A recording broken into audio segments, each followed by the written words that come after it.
All right, folks, one thing I want to point out here on XRP, I just came across this on our YouTube live, but we are currently sitting into our EMA here. So this right here, that blue line represents the 4-year moving average. So we trade a weekly chart here at Overkill Trading. We're not day traders, we're swing traders.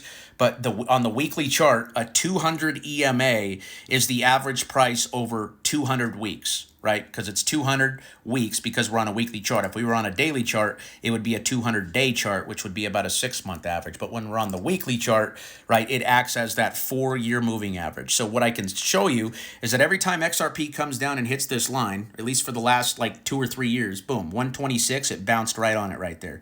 Quick little bounce up, and then we drifted back down into it. So you can come all the way back here to October. This was 2024. This was about a year and a half, 2 years ago.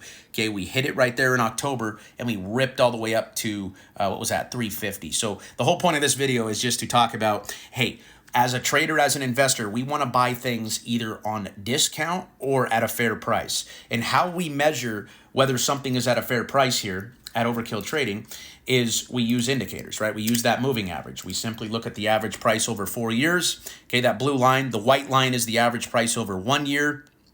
Okay, and when we hit that line, we know we're getting it at a fair price because that's the average over 4 years, right? 4 years is a lot of data to go off of. So we have something over here called a cheat sheet. Okay, so the mean is down here, right? We want to buy into the mean. That's where we get a fair price, right? If you're buying below the mean, like some of these assets are currently sitting, we call that despair, right? The despair phase, the blow off phase.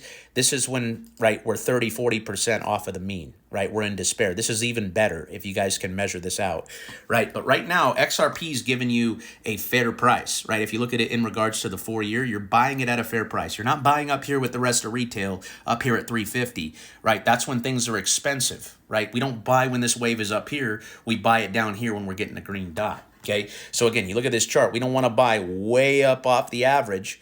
We want to buy below it or into it. And XRP is right into it.